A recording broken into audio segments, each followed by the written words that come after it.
Welcome to Golden Audiobooks. Be sure to subscribe and let us know in the comments where you're watching from and what book you'd like to hear next. Your feedback means a lot for us. Sir Arthur Conan Doyle. The Memoirs of Sherlock Holmes. Narrated by Andrew Hint. Adventure 5. The Musgrave Ritual.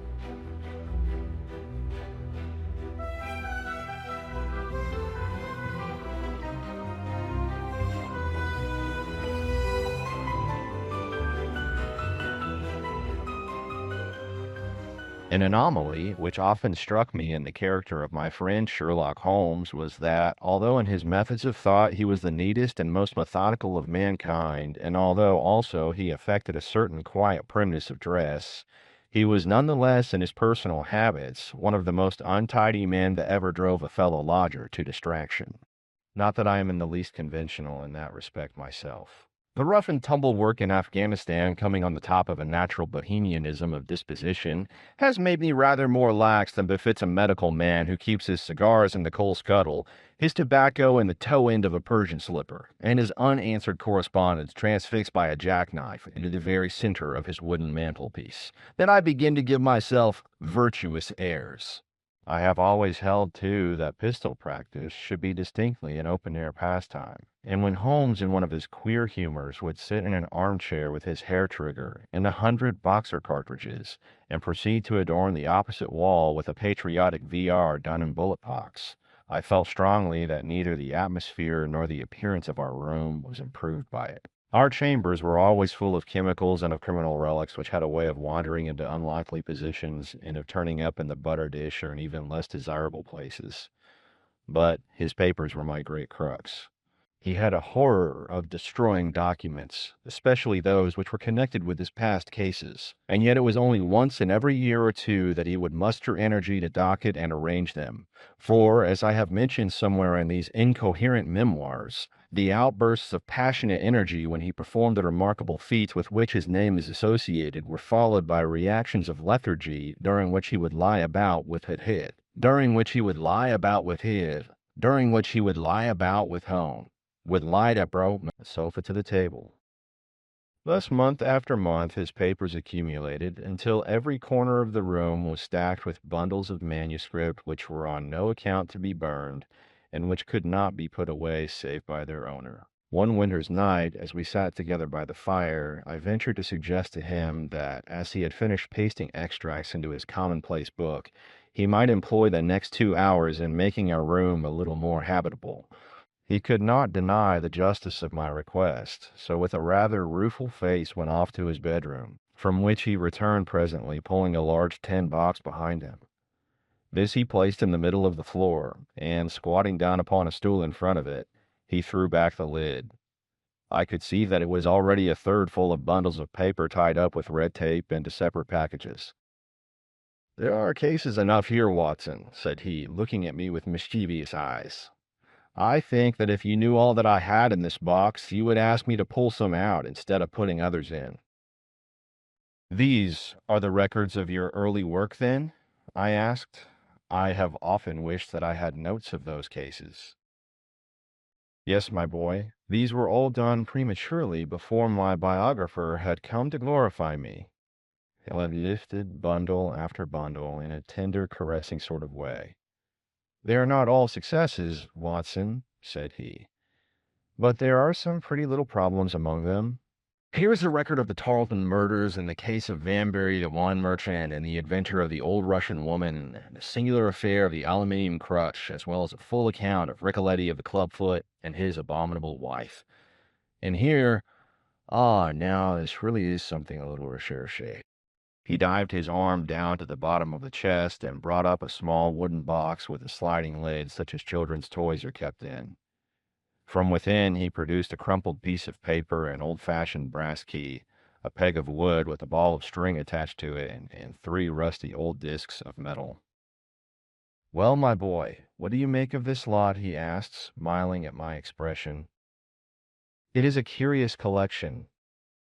Very curious, and the story that hangs round it will strike you as being more curious still." These relics have a history, then?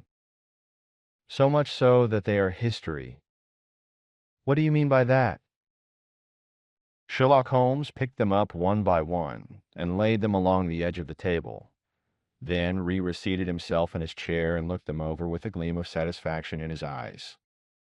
These, said he, are all that I have left to remind me of the adventure of the Musgrave Ritual.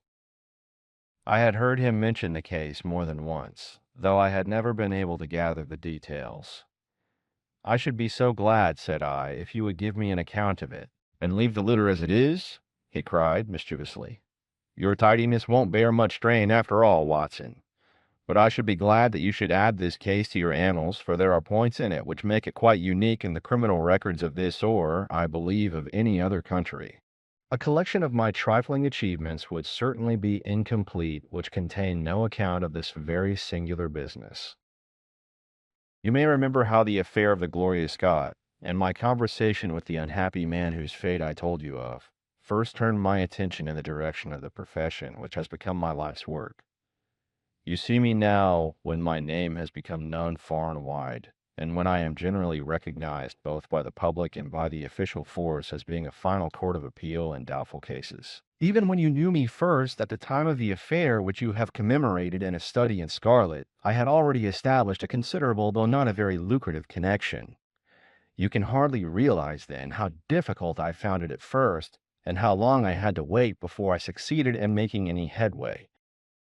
When I first came up to London, I had rooms in Montague Street, just round the corner from the British Museum, and there I waited, filling in my 2 abundant leisure time by studying all those branches of science which might make me more efficient. Now and again, cases came in my way, principally through the introduction of old fellow students, for during my last years at the university, there was a good deal of talk there about myself and my methods. The third of these cases was that of the Musgrave Ritual, and it is to the interest which was aroused by that singular chain of events and the large issues which proved to be at stake that I trace my first stride towards the position which I now hold. Reginald Musgrave had been in the same college as myself, and I had some slight acquaintance with him. He was not generally popular among the undergraduates, though it always seemed to me that what was set down as pride was really an attempt to cover extreme natural diffidence. In appearance, he was a man of exceedingly aristocratic type, thin, high-nosed, and large-eyed, with languid and yet courtly manners. He was indeed a scion of one of the very oldest families in the kingdom, though his branch was a cadet one which had separated from the northern Musgraves sometime in the 16th century, and had established itself in western Sussex, where the manor house of Holstone is perhaps the oldest inhabited building in the county. Something of his birthplace seemed to cling to the man, and I never looked at his pale, keen face or the poise of his head without associating him with great archways and mullioned windows and all the venerable wreckage of a feudal keep. Once or twice we drifted into talk, and I can remember that more than once he expressed a keen interest in my methods of observation and inference. For 4 years I had seen nothing of him until one morning he walked into my room in Montague Street. He had changed little, was dressed like a young man of fashion. He was always a bit of a dandy, and preserved the same quiet, suave manner which had formerly distinguished him. "How has all gone with you, Musgrave?" I asked after we had cordially shaken hands. "You probably heard of my poor father's death," said he. "He was carried off about 2 years ago. Since then, I have of course had the Hurlstone estates to manage, and as I am member for my district as well, my life has been a busy one. But I understand, Holmes, that you are turning to practical ends those powers with which you used to amaze us." "Yes," said I have taken to living by my wits." "I am delighted to hear it, for your advice at present will be exceedingly valuable to me. We have had some very strange doings at Hurlstone, and the police have been able to throw no light upon the matter. It is really the most extraordinary and inexplicable business." You can imagine with what eagerness I listened to him, Watson, for the very chance for which I had been panting during all those months of inaction seemed to have come within my reach. In my inmost heart I believed that I could succeed where others failed, and now I had the opportunity to test myself. "Pray, let me have the details," I cried. Reginald Musgrave sat down opposite to me and lit the cigarette which I had pushed towards him. You must know, said he, that though I am a bachelor, I have to keep up a considerable staff of servants at Hurlstone, for it is a rambling old place, and takes a good deal of looking after. I preserve too, and in the pheasant months I usually have a house party so that it would not do to be short-handed. Altogether there are 8 maids, the cook, the butler, 2 footmen, and a boy. The garden and the stables, of course, have a separate staff.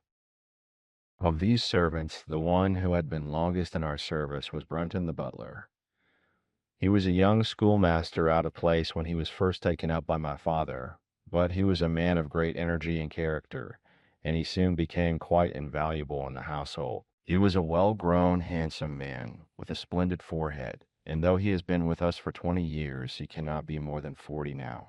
With his personal advantages and his extraordinary gifts, for he can speak several languages and play nearly every musical instrument. It is wonderful that he should have been satisfied so long in such a position, but I suppose that he was comfortable and lacked energy to make any change. The butler of Hurlstone is always a thing that is remembered by all who visit us. But this paragon has one fault. He is a bit of a Don Juan, and you can imagine that for a man like him it is not a very difficult part to play in a quiet country district. When he was married it was all right, but since he has been a widower we have had no end of trouble with him. A few months ago we were in hopes that he was about to settle down again, for he became engaged to Rachel Howells, our second housemaid, but he has thrown her over since then and taken up with Janet Tregellis, the daughter of the head gamekeeper. Rachel, who is a very good girl, but of an excitable Welsh temperament, had a sharp touch of brain fever and goes about the house now, or did until yesterday, like a black-eyed shadow of her former self. That was our first drama at Hurlstone, but a second one came to drive it from our minds, and it was prefaced by the disgrace and dismissal of Butler Brunton. This was how it came about. I have said that the man was sent, and this very intelligence has caused his ruin, for it seems to have led to an insatiable curiosity about things which did not in the least concern him. I had no idea of the lengths to which this would carry him, until the merest accident opened my eyes to it. I have said that the house is a rambling one. One day last week, on Thursday night, to be more exact, I found that I could not sleep, having foolishly taken a cup of strong café noir after my dinner. After struggling against it until 2 in the morning, I felt that it was quite hopeless, so I rose and lit the candle with the intention of continuing a novel which I was reading. The book, however, had been left in the billiard room, so I pulled on my dressing gown and started off to get it. In order to reach the billiard room, I had to descend a flight of stairs and then to cross the head of a passage which led to the library and the gun room. You can imagine my surprise when, as I looked down this corridor, I saw a glimmer of light coming from the open door of the library. I had myself extinguished the lamp and closed the door before coming to bed. Naturally, my first thought was of burglars. The corridors at Hurlstone have their walls largely decorated with trophies of old weapons. From one of these I picked a battle axe, and then, leaving my candle behind me, I crept on tiptoe down the passage and peeped in at the open door. Brunton, the butler, was in the library. He was sitting, fully dressed, in an easy-chair, with a slip of paper which looked like a map upon his knee, and his forehead sunk forward upon his hand in deep thought. I stood dumb with astonishment, watching him from the darkness. A small taper on the edge of the table shed a feeble light which sufficed to show me that he was fully dressed. Suddenly, as I looked, he rose from his chair, and walking over to a bureau at the side, he unlocked it and drew out one of the drawers. From this he took a paper, and returning to his seat, he flattened it out beside the taper on the edge of the table, and began to study it with minute attention. My indignation at this calm examination of our family documents overcame me so far that I took a step forward, and Brunton, looking up, saw me standing in the doorway. He sprang to his feet, his face turned livid with fear, and he thrust into his breast the chart-like paper which he had been originally studying. "So," said I, "this is how you repay the trust which we have reposed in you. You will leave my service tomorrow." He bowed with the look of a man who is utterly crushed, and slunk past me without a word. The taper was still on the table, and by its light I glanced to see what the paper was which Brunton had taken from the bureau. To my surprise, it was nothing of any importance at all, but simply a copy of the questions and answers in the singular old observance called the Musgrave Ritual. It is a sort of ceremony peculiar to our family, which each Musgrave for centuries past has gone through on his coming of age, a thing of private interest and perhaps of some little importance to the archaeologist, like our own blazonings and charges, but of no practical use whatever. We had better come back to the paper afterwards, said I. If you think it really necessary, he answered with some hesitation. To continue my statement, however, I relocked the bureau, using the key which Brunton had left, and I had turned to go when I was surprised to find that the butler had returned and was standing before me. "Mr. Musgrave, sir," he cried, in a voice which was hoarse with emotion, "I can't bear disgrace, sir. I've always been proud above my station in life, and disgrace would kill me. My blood will be on your head, sir. It will indeed, if you drive me to despair. If you cannot keep me after what has passed, then for God's sake let me give you notice and leave in a month, as if of my own free will. I could stand that, Mr. Musgrave, but not to be cast out before all the folk that I know so well." "You don't deserve much consideration, Brunton," I answered. "Your conduct has been most infamous. However, as you have been a long time in the family, I have no wish to bring public disgrace upon you. A month, however, is too long. Take yourself away in a week, and give what reason you like for going." "Only a week, sir," he cried in a despairing voice. "A fortnight's, at least a fortnight." "A week," I repeated, "and you may consider yourself to have been very leniently dealt with." He crept away, his face sunk upon his breast like a broken man, while I put out the light and returned to my room. For 2 days after this, Brunton was most assiduous in his attention to his duties. I made no allusion to what had passed, and waited with some curiosity to see how he would cover his disgrace. On the third morning, however, he did not appear, as was his custom after breakfast, to receive my instructions for the day. As I left the dining room, I happened to meet Rachel Howells, the maid. I have told you that she had only recently recovered from an illness, and was looking so wretchedly pale and wan that I remonstrated with her for being at work. "You should be in bed," I said. "Come back to your duties when you are stronger." She looked at me with so strange an expression that I began to suspect that her brain was affected. "I'm strong enough, Mr. Musgrave," said she. "We will see what the doctor says," I answered. "You must stop work now, and when you go downstairs just say that I wish to see Brunton." "The butler is gone," said she. "Gone? Gone where?" "He's gone. No one has seen him. He is not in his room. Oh, yes, he is gone, he is gone." She fell back against the wall, with shriek after shriek of laughter, while I, horrified at this sudden hysterical attack, rushed to the bell to summon help. The girl was taken to her room, still screaming and sobbing, while I made inquiries about Brunton. There was no doubt about it that he had disappeared.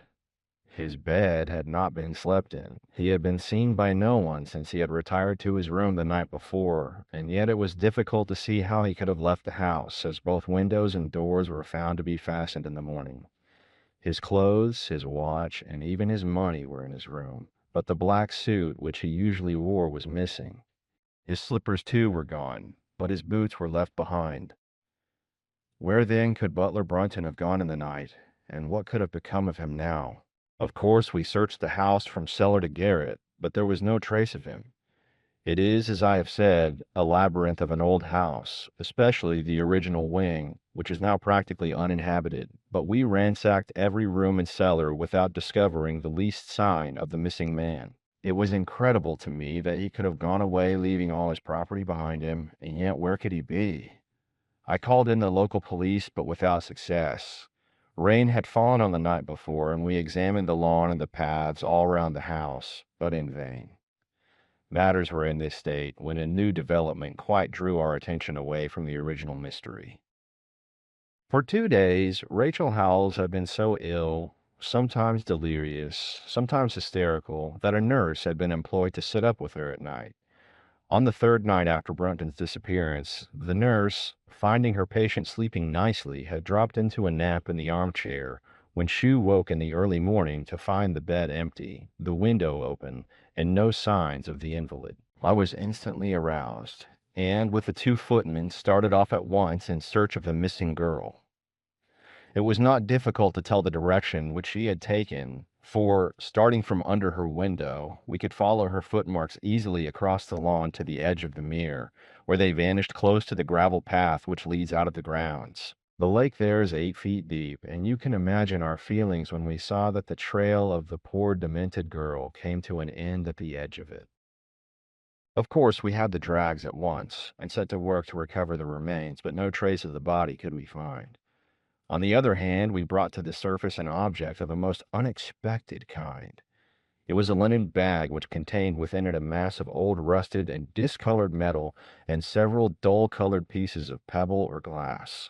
This strange find was all that we could get from the mere, and, although we made every possible search and inquiry yesterday, we know nothing of the fate either of Rachel Howells or of Richard Brunton. The county police are at their wits' end, and I have come up to you as a last resource. You can imagine, Watson, with what eagerness I listened to this extraordinary sequence of events, and endeavored to piece them together, and to devise some common thread upon which they might all hang. The butler was gone. The maid was gone. The maid had loved the butler, but had afterwards had cause to hate him. She was of Welsh blood, fiery and passionate. She had been terribly excited immediately after his disappearance.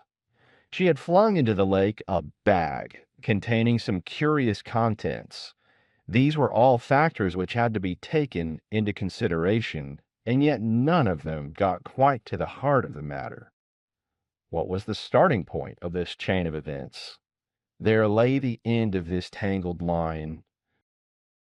"I must see that paper, Musgrave," said I, "which this butler of yours thought it worth his while to consult, even at the risk of the loss of his place." "It is rather an absurd business, this ritual of ours," he answered, "but it has at least the saving grace of antiquity to excuse it. I have a copy of the questions and answers here, if you care to run your eye over them." He handed me the very paper which I have here, Watson, and this is the strange catechism to which each Musgrave had to submit when he came to man's estate.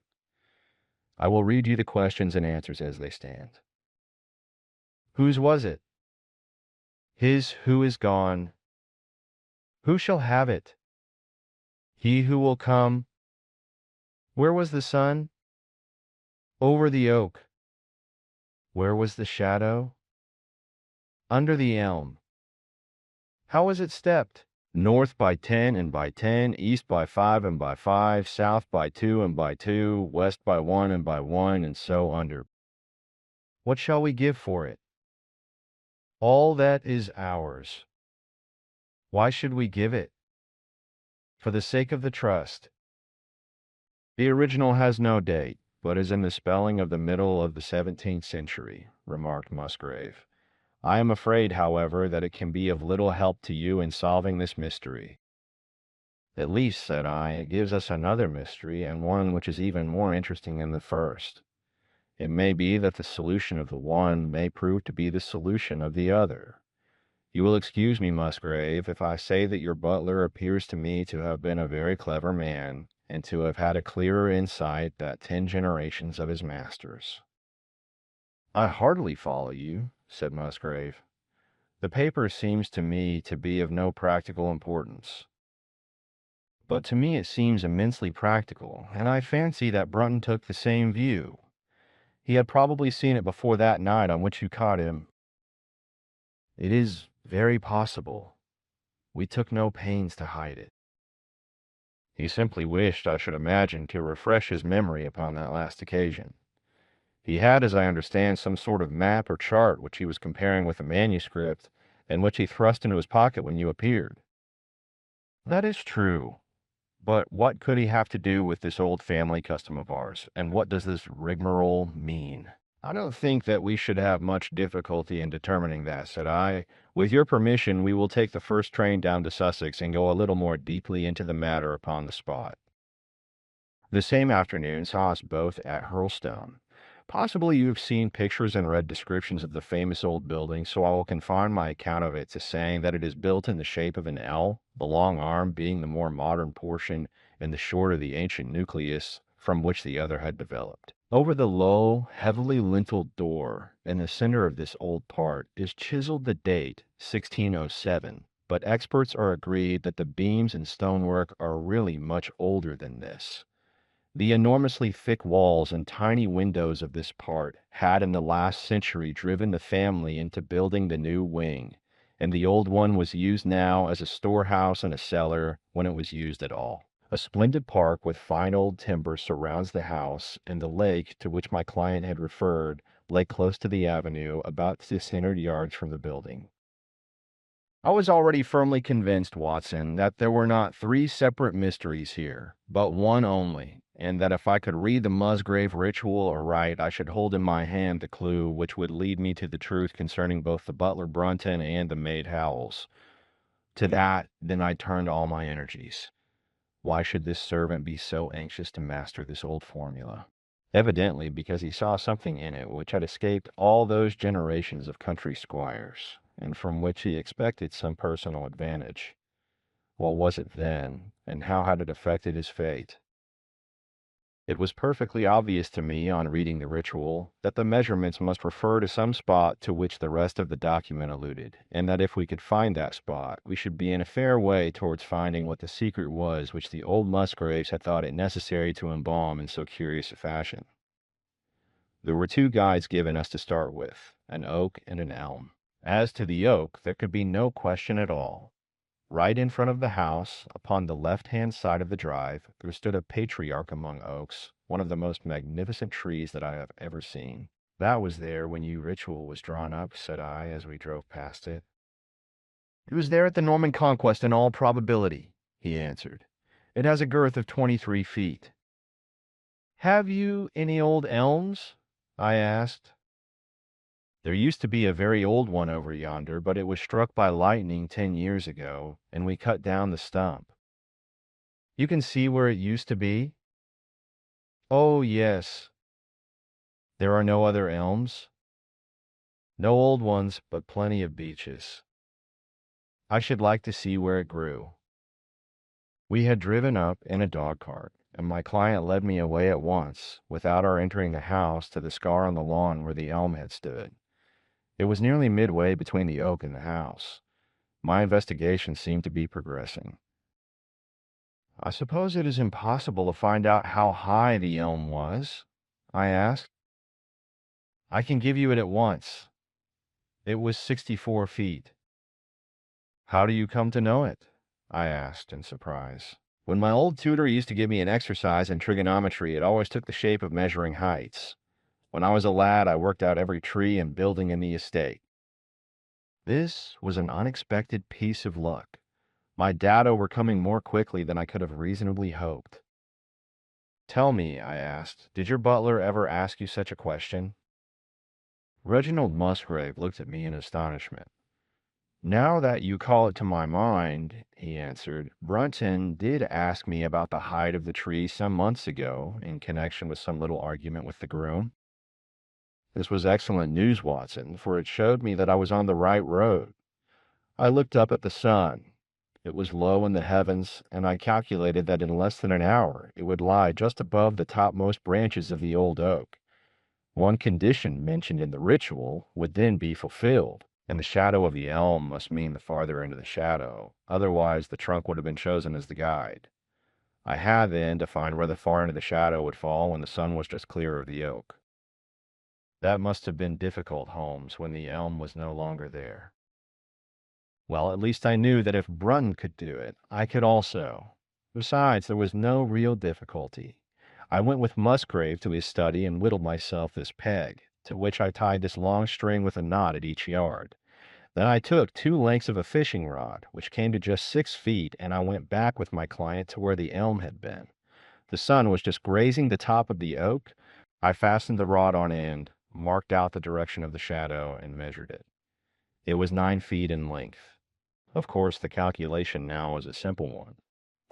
If a rod of 6 feet threw a shadow of 9, a tree of 64 feet would throw one of 96, and the line of the one would, of course, the line of the other. I measured out the distance, which brought me almost to the wall of the house, and I thrust a peg into the spot. You can imagine my exultation, Watson, when within 2 inches of my peg I saw a conical depression in the ground. I knew that it was the mark made by Brunton in his measurements, and that I was still upon his trail. From this starting point, I proceeded to step, having first taken the cardinal points by my pocket compass. 10 steps with each foot took me along parallel with the wall of the house, and again I marked my spot with a peg. Then I carefully paced off 5 to the east and 2 to the south. It brought me to the very threshold of the old door. 2 steps to the west meant now that I was to go 2 paces down the stone-flagged passage, and this was the place indicated by the ritual. Never have I felt such a cold chill of disappointment, Watson. For a moment it seemed to me that there must be some radical mistake in my calculations. The setting sun shone full upon the passage floor, and I could see that the old, foot-worn gray stones with which it was paved were firmly cemented together, and had certainly not been moved for many a long year. Brunton had not been at work here. I tapped upon the floor, but it sounded the same all over, and there was no sign of any crack or crevice. But fortunately, Musgrave, who had begun to appreciate the meaning of my proceedings and who was now as excited as myself, took out his manuscript to check my calculation. "And under," he cried. "You have omitted the and under." I had thought that it meant that we were to dig, but now, of course, I saw at once that I was wrong. "There is a cellar under this, then?" I cried. "Yes, and as old as the house. Down here, through this door." We went down a winding stone stair, and my companion, striking a match, lit a large lantern which stood on a barrel in the corner. In an instant it was obvious that we had at last come upon the true place, and that we had not been the only people to visit the spot recently.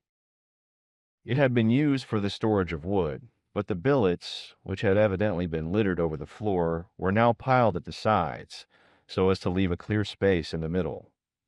In this space lay a large and heavy flagstone with a rusted iron ring in the center to which a thick shepherd's check muffler was attached. "By Jove!" cried my client. "That's Brunton's muffler. I have seen it on him, and could swear to it. What has the villain been doing here?" At my suggestion, a couple of the county police were summoned to be present, and I then endeavored to raise the stone by pulling on the cravat. I could only move it slightly, and it was with the aid of one of the constables that I succeeded at last in carrying it to one side. A black hole yawned beneath, into which we all peered, while Musgrave, kneeling at the side, pushed down the lantern. A small chamber about 7 feet deep and 4 feet square lay open to us. At one side of this was a squat, brass-bound wooden box, the lid of which was hinged upwards, with this curious old-fashioned key projecting from the lock. It was furred outside by a thick layer of dust, and damp and worms had eaten through the wood, so that a crop of livid fungi was growing on the inside of it. Several discs of metal, old coins apparently, such as I hold here, were scattered over the bottom of the box, but it contained nothing else. At the moment, however, we had no thought for the old chest, for our eyes were riveted upon that which crouched beside it. It was the figure of a man, clad in a suit of black, who squatted down upon his hams with his forehead sunk upon the edge of the box and his 2 arms thrown out on each side of it. The attitude had drawn all the stagnant blood to the face, and no man could have recognized that distorted, liver-colored countenance, but his height, his dress, and his hair were all sufficient to show my client, when we had drawn the body up, that it was indeed his missing butler. He had been dead some days, but there was no wound or bruise upon his person to show how he had met his dreadful end. When his body had been carried from the cellar, we found ourselves still confronted with a problem which was almost as formidable as that with which we had started. I confess that so far, Watson, I have been disappointed in my investigation. I had reckoned upon solving the matter when once I had found the place referred to in the ritual, but now I was there, and was apparently as far as ever from knowing what it was which the family had concealed with such elaborate precautions. It is true that I had thrown a light upon the fate of Brunton, but now I had to ascertain how that fate had come upon him and what part had been played in the matter by the woman who had disappeared. I sat down upon a keg in the corner and thought the whole matter carefully over. You know my methods in such cases, Watson.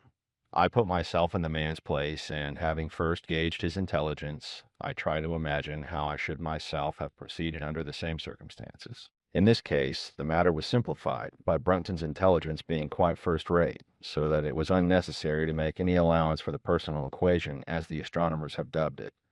He knew that something valuable was concealed. He had spotted the place. He found that the stone which covered it was just too heavy for a man to move unaided. What would he do next? He could not get help from outside, even if he had someone whom he could trust, without the unbarring of doors and considerable risk of detection. It was better, if he could, to have his helpmate inside the house. But whom could he ask? This girl had been devoted to him. A man always finds it hard to realize that he may have finally lost a woman's love, however badly he may have treated her. He would try, by a few attentions, to make his peace with the girl Howells, and then would engage her as his accomplice. Together they would come at night to the cellar, and their united force would suffice to raise the stone. So far I could follow their actions as if I had actually seen them. But for two of them, and one a woman, it must have been heavy work the raising of that stone. A burly Sussex policeman and I had found it no light job. What would they do to assist them? Probably what I should have done myself. I rose and examined carefully the different billets of wood which were scattered round the floor. Almost at once I came upon what I expected. One piece, about 3 feet in length, had a very marked indentation at one end, while several were flattened at the sides as if they had been compressed by some considerable weight. Evidently, as they had dragged the stone up, they had thrust the chunks of wood into the chink, until at last, when the opening was large enough to crawl through, they would hold it open by a billet placed lengthwise, which might very well become indented at the lower end, since the whole weight of the stone would press it down onto the edge of this other slab. So far, I was still on safe ground. And now how was I to proceed to reconstruct this midnight drama? Clearly only one could fit into the hole, and that one was Brunton. The girl must have waited above. Brunton then unlocked the box, handed up the contents, presumably, since they were not to be found, and then what happened?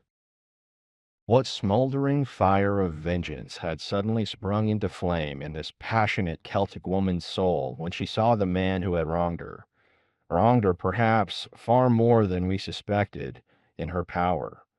Was it a chance that the wood had slipped, and that the stone had shut Brunton into what had become his sepulchre? Had she only been guilty of silence as to his fate? Or had some sudden blow from her hand dashed the support away and sent the slab crashing down into its place? Be that as it might, I seemed to see that woman's figure still clutching at her treasure trove and flying wildly up the winding stair, with her ears ringing perhaps with the muffled screams from behind her and with the drumming of frenzied hands against the slab of stone which was choking her faithless lover's life out. Here was the secret of her blanched face, her shaken nerves, her peals of hysterical laughter on the next morning. But what had been in the box? What had she done with that? Of course, it must have been the old metal and pebbles which my client had dragged from the mere. She had thrown them in there at the first opportunity to remove the last trace of her crime. For 20 minutes I had sat motionless, thinking the matter out. Musgrave still stood with a very pale face, swinging his lantern and peering down into the hole. "These are coins of Charles I," said he, holding out the few which had been in the box. "You see, we were right in fixing our date for the ritual." "We may find something else of Charles I," I cried, as the probable meaning of the first two questions of the ritual broke suddenly upon me. "Let me see the contents of the bag which you fished from the mere—" We ascended to his study, and he laid the debris before me. I could understand his regarding it as of small importance when I looked at it, for the metal was almost black and the stones lusterless and dull. I rubbed one of them on my sleeve, however, and it glowed afterwards like a spark in the dark hollow of my hand. The metal work was in the form of a double ring, but it had been bent and twisted out of its original shape. You must bear in mind, said I, that the royal party made head in England even after the death of the king, and that when they at last fled, they probably left many of their most precious possession buried behind them, with the intention of returning for them in more peaceful times. My ancestor, Sir Ralph Musgrave, is a prominent cavalier and the right-hand man of Charles II in his wanderings, said my friend. Ah, indeed, I answered. Well, now I think that really should give us the last link that we wanted. I must congratulate you on coming into the possession, though in rather a tragic manner, of a relic which is of great intrinsic value, but of even greater importance as an historical curiosity. What is it then? He gasped in astonishment. It is nothing less than the ancient crown of the kings of England. The crown! Precisely. Consider what the ritual says. How does it run? Whose was it? His, who is gone. That was after the execution of Charles. Then, who shall have it? He who will come. That was Charles II, whose advent was already foreseen. There can, I think, be no doubt that this battered and shapeless diadem once encircled the brows of the royal Stuarts. And how came it in the pond? Ah, that is a question that will take some time to answer.